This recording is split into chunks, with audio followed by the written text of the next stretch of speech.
अरे लगा लो सही से यार। अरे भैया बस करो, कितना पढ़ोगे यार तुम, मेरी हाइट ज़्यादा है, इनकी हाइट कम है।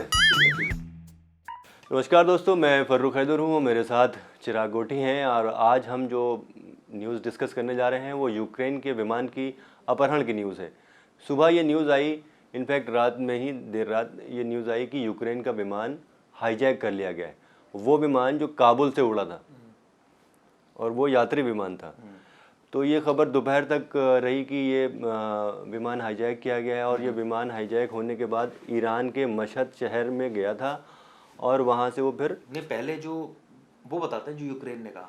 चलो यूक्रेन पहले ने खबर तो दोस्तों- बता दो। हाँ, यूक्रेन ने कहा कि हमारा विमान जो है वो हाईजैक हो गया और 83 उसमें पैसेंजर्स थे और वो हमें मिल नहीं रहा है, हमें कोई लोकेशन उसकी ट्रैक नहीं हो रही। संडे को ये अपहरण हुआ था। डिप्टी जो वहाँ के फॉरेन मिनिस्टर, उन्होंने ये थोड़ी देर पहले जानकारी दी।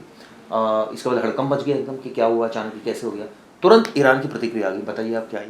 ईरान की प्रतिक्रिया ये आई कि काबुल से यूक्रेन का विमान ईरान ज़रूर आया और उसने मशहद में लैंडिंग भी करी, लेकिन वो फ्यूल भरने के लिए लैंडिंग करी। नहीं तो फ्यूल भरवाने आप जा रहे हो, किसी को बताओगे आप फ्यूल भरवाने जा रहे हैं? भाई इतना panic उसने कर दिया। वहाँ के एटीसी को बताया होगा। अब वो इनको सिग्नल मिले नहीं मिले वो अलग बात है, वो तो फिर चर्चा आपने का कैसे कह दिया अपहरण हो गया? चर्चा भाई हाईजैक हो गया। उसी इसीलिए तो उसने मना भी कर दिया। यूक्रेन के विदेश मंत्रालय ने ये डिनाई कर दिया कि हमारा विमान हाईजैक नहीं हुआ है, हमारी जो इन्फॉर्मेशन मिली थी वो अच्छा, ये गलत थी। तीसरा अपडेट है जो आप बता रहे यस यस यस। नहीं तो पहले क्यों बोल दिया अपहरण हो गया या हाईजैक हो गया? एकदम पैनिक क्रिएट कर दिया। भाई हाईजैक कोई ऐसी चीज़ तो है नहीं वो कि कोई छोटी सी चीज़ है जो हाईजैक पता नहीं लगेगा। भाई ये तो सारा संपर्क होता है। हो सकता है कि वो भी व्हाट्सएप यूनिवर्सिटी का इस्तेमाल करते हों। हाँ उनको प्रॉपर इन्फॉर्मेशन नहीं मिली हो। नहीं, लेकिन बड़ा सीरियस कंसर्न था मुझे। Serious मुद्दा है। वेबसाइट के लिए मैंने खबर बनाई क्राइम तक अगर ये सच में हाईजैक हो जाता तो ये अफगानिस्तान से जुड़ी हुई एक और बहुत बड़ी घटना होती, लेकिन ऊपर वाले का करम है कि ये हाईजैक नहीं हुआ है और सारे मुसाफिर सुरक्षित हैं। लेकिन है कहाँ प्लेन? अभी प्लेन वापस यूक्रेन पहुंच गया। पहुंच गया या पहुंच रहा है? पहुंच रहा है, मतलब इनफैक्ट वहां से वो टेक ऑफ कर चुका है। नहीं तो भाई अगर वहाँ पहुंचा था तो ईरान वाले बता देते कि हमारे पास आया है जी। भाई ईरान ने तो बता दिया कि वो आया था तेल भरवाने के पहले लिए। उन्होंने वो कह दिए कि हाँ, उन्होंने पहले ही अजम्पशन में ही सारी चीज़ें बोल दी।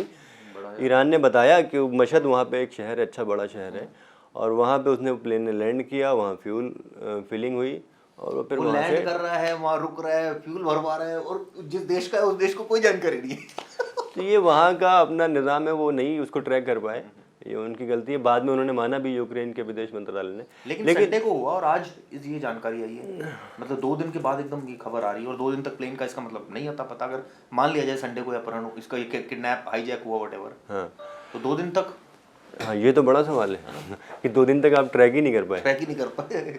अचानक आपको भी पता लग रहा है। लेकिन ये खबर हमने इसलिए उठाई ताकि हम आपको ये बता सकें कि प्लेन हाईजैक होता कैसे है।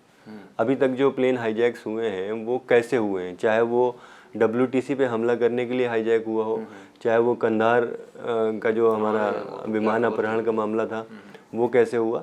तो ये सारे जो प्लेन हाईजैक होते हैं वो कैसे होते हैं, चूँकि हमारे क्राइम रिपोर्टर साहब बहुत ज्ञानी हैं, वो शुरू नहीं मतलब करेंगे। जैसे मुझे इतना पता है कि ये जो हुआ था, जो WTC पर अटैक हुआ था, तो ये तो पूरा वो शायद फ्लाइट में पैसेंजर बनकर ही गए थे और उसके बाद उन्होंने, लेकिन सबसे बड़ी बात है चेकिंग चुकिंग कुछ नहीं हुई उनके पास। नहीं नहीं नहीं, ऐसा नहीं हुआ। तो क्या हुआ था? कहानी उसकी ये है कि जैसे एक बंदूक को आप डिसमेंटल भी कर सकते हैं, बंदूक हो गई या भी जो भी हथियार होते हैं उनको, जैसे कि आपने हथियार बहुत सारे देखे भी हैं, तो वो उनको डिसमेंटल किया सकते हैं। मतलब उसमें से उनकी नली अलग लेकर गए लेकिन वो इन अ डिसमेंटल फॉर्म। हाँ, उनकी नली अलग कर दी गई, वो नली कोई और लेके जा रहा है, ट्रिगर कोई और लेके जा रहा है अपने बैग में।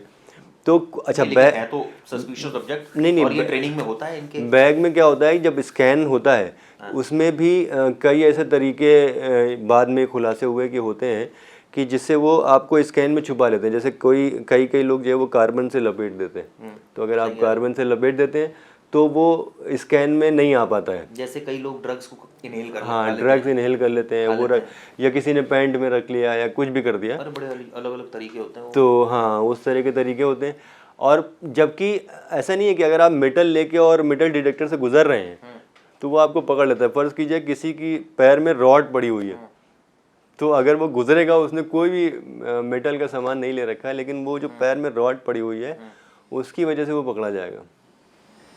लेकिन मैं अक्सर देखता हूँ एयरपोर्ट पर जो इस तरह के केसेस होते हैं, चाहे ड्रग्स की बात अगर हम करें चाहे किसी और चीज़ की, ये तो बड़े एक ऐसा मॉडस ऑपरेंडी है जिसमें जो एक्यूज्ड है वो उसको खा लेता है ताकि वो बाद में पॉटी के सहारे निकल जाए और उसके बाद वो अपना जो भी उसका, तो ये कई सारी चीज़ें सामने, और जब बाद में एक्सरे किया गया पेट में निकली कई सारी चीज़ें। नहीं, जैसे आप क्या है कि ये इसके लिए वो बड़ा रिसर्च करते हैं। अब कुछ चीज़ें हैं जो वो उसको प्लास्टिक में लपेट दिया, वो आप उसको खा लेंगे तो वो एज इट इज़ आपकी चीज़ों से होते हुए वो आपके पॉटी से निकल जाएगा। बहुत सारे लोग उसको पॉटी द्वार में भी रख लेते हैं, ठीक है, तो वो वहाँ से भी ऐसा बचने की कोशिश करते हैं। लेकिन हमारा फोकस अभी ये है कि हम प्लेन हाईजैक की बात कर रहे हैं। तो कुल मिला के किसी तरह से जो है वो वेपन को अंदर ले जाने की कोशिश करते हैं। अगर वेपन अंदर नहीं ले जा सकते हैं तो वहाँ पे वो कोई शार्प ऑब्जेक्ट का जुगाड़ करने की कोशिश करते हैं।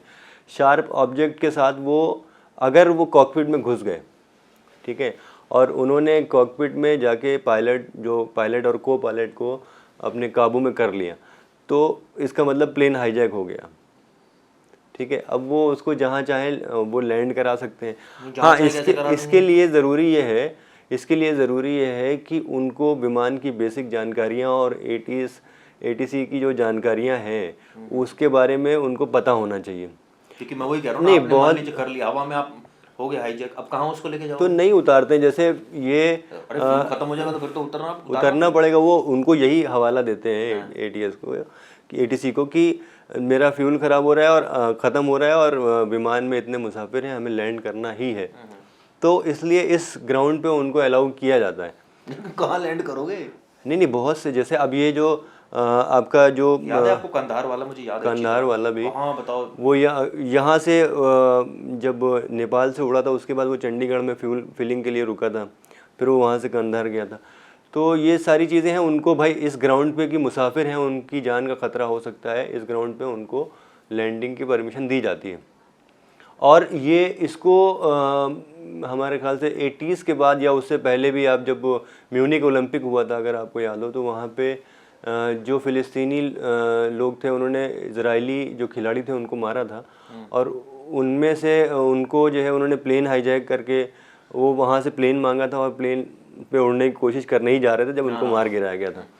तो इस तरह की कोशिशें बहुत होती रही हैं 80s 90s में, और अभी भी चल रही हैं प्लेन हाईजैक की, क्योंकि ये सबसे आसान तरीका है अपनी बात मनवाने का।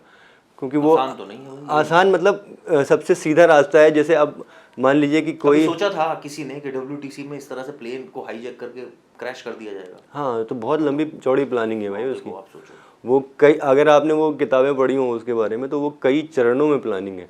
पहले कि कैसे वहाँ पे वो अपने बंदों को उन्होंने पहुँचाया, या जो वहाँ के लोकल बंदे थे उनको क्या कैसे ट्रेनिंग दी, फिर वो उनके टेक्निकल एस्पेक्ट सारे, फिर वो कैसे चेक इन करेंगे प्लेन के अंदर, फिर वो कैसे वो उसको होल्ड करेंगे और कैसे वो लेके जाएंगे, और पूरी ये अंदर क्या साइकोलॉजी, कई वॉल्यूम की किताब है और उसमें पूरी डिटेल लिखी हुई है। तो बड़ा मतलब एक तरह से कहा जाए कि खतर, मुझे याद है कंधार में, मुझे अच्छी तरह याद है, हम तो बहुत उस समय स्टार्टिंग था हमारा जर्नलिज्म का, जब ये विमान अपहरण हुआ तो खबरें आती थी, एकदम अलग जगह, सुनसान जगह पर खड़ा है प्लेन खड़ा हुआ है, और वहाँ बातचीत हो रही थी हमारे विदेश में। और यही वजह है चिराग भाई कि जब भी आप देखते होंगे कि आप, ये तो बहुत कॉमन चीज़ें, कॉमन खबरें हैं कि किसी ने विमान में बम होने की सूचना दी, ये तो कॉमन है, ठीक है, तो इसीलिए वो हरकत में फ़ौरन पुलिस और जो सीआईएसएफ वगैरह जो वहाँ पे तैनात होते हैं वो हरकत में फ़ौरन इसीलिए आ जाते हैं कि अगर कहीं वहाँ पे बम है या वो वहाँ पे कोई घुस गया है प्लेन के अंदर, तो वो फिर चीज़ें बहुत बड़ी हो सकती हैं। इसीलिए जो अगर टेक्निकल एस्पेक्ट की बात करूँ, दिल्ली एयरपोर्ट की बात कर लेते हैं, तो वहाँ कितनी ज़्यादा सिक्योरिटी रहती है, चाहे सीआईएसएफ के हैं सपोर्ट है पूरी सिक्योरिटी, और उसके बावजूद मशीन्स का भी प्रयोग रहता है, मैनुअली भी चेक किया जाता है, और कई सारे हम केसेस भी देखते हैं, और बाकायदा दिल्ली पुलिस ने एक अलग विंग बना रखी है एयरपोर्ट पुलिस। मैं दुनिया के कई देशों में गया हूँ, मतलब 4-5 देशों में मैं जा चुका हूँ, तो वहाँ पे जो चेकिंग होती है, ठीक है, चेकिंग से गुजर जाना 99% नामुमकिन है। अच्छा, ठीक है, ये जो प्लेन हाईजैक होते हैं ये ग्राउंड स्टाफ की मिली भगत से ही हो सकता है। नहीं, लेकिन एक मोस्टली नहीं, लेकिन एक बात तो है, कुछ ऐसी रिसर्च या स्टडी है जो इन लोगों ने ऐसी की होती है, जैसे आपने बताया डिसमेंटल करके ले गए। नहीं, वो ले गए, हमने क्या कहा कि 99% केसेस में ग्राउंड स्टाफ जो होता है वो इन्वॉल्व होता है। अब जैसे जो लोडिंग अनलोडिंग करते हैं प्लेन में, जो एयर प्रेशर चेक करते हैं, जो बाकी जो लॉजिस्टिक प्रोवाइड करते हैं, तो वो ग्राउंड स्टाफ आप जब किसी विमान यात्रा के लिए जाते होंगे एयरपोर्ट पे, तो आप देखते होंगे कि जो है जब आप बस से प्लेन की तरफ जा रहे हैं तो वो हर तरफ ग्राउंड स्टाफ फैला होता है जो जो कुछ कुछ काम कर रहा होता है। तो अगर वो सपोर्ट करते हैं तो एक बार तो आप वहाँ से चेक करके अंदर आ गए, अंदर आने के बाद अगर वो लॉजिस्टिक प्रोवाइड करा रहे हैं तब तो थोड़ा सा तो ऐसे किसी केसेस में ये बात सामने आई कि ग्राउंड स्टाफ इन्वॉल्व था? ग्राउंड स्टाफ बहुत सारे केसेस में शामिल रहा है। मोस्टली केसेस में क्या ही होता है कि भाई ग्राउंड स्टाफ अगर नहीं होगा, आप तुम भी गए होगे प्लेन पे, तुमने देखा होगा कि कितनी मतलब कठिन तरीके से वो चेक करते हैं। आप अगर सिगरेट ले जा रहे हैं तो सिगरेट ले जा सकते हैं, लेकिन लाइटर नहीं ले जाने देंगे आपको। लाइटर ले जाना है तो आपको लगेज में डालना होगा, ठीक है।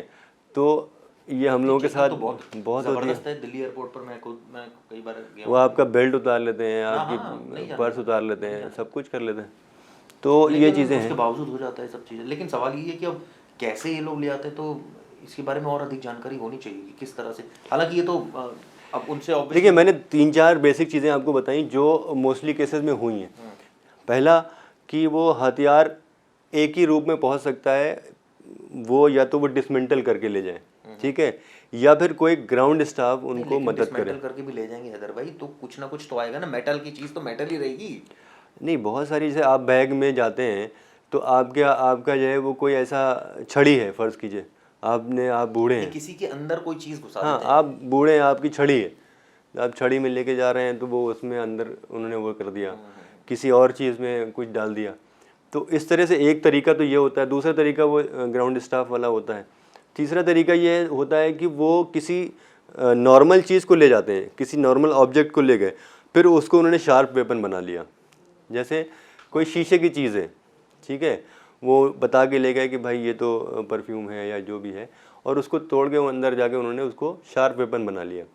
तो वो एक बार शार्प वेपन पायलट की गर्दन पर रखा हुआ है, अगर आप वो कॉकपिट के अंदर घुस गए तो पायलट तो नहीं है जैसा आप बता रहे हो कि एकदम शार्प वेपन बना लिया, पायलट के आगे लगा दिया, चल भाई। हाँ, तो मोस्टली केसेस में तो यही होता है ना भाई। लेकिन आसान जब होता है, नहीं जब होता है तो उनके साथ कम से कम मुझे लग रहा है 10 लोग और होते हैं उनके सपोर्ट। जाहिर सी बात है, वो आम आदमी तो कोई ऐसा कर नहीं सकता। उनको ट्रेनिंग दी जाती है इस चीज़ के लिए कि भैया ऐसे ऐसे करना है। तो कोई आम आदमी ऐसा उठा और जाने लगा और वो प्लेन हाईजैक कर लेगा ये तो नामुमकिन सा है। तो इस तरह से मोस्टली जो है वो प्लेन हाईजैक होते हैं। और ये जब खबर आई यूक्रेन की तो भी पूरी दुनिया के कान खड़े हो गए कि क्या, कि कहीं मतलब फिर से कोई प्लेन हाईजैक तो नहीं हो गया, फिर क्या कोई किसी डिमांड के लिए ये प्लेन हाईजैक किया गया है।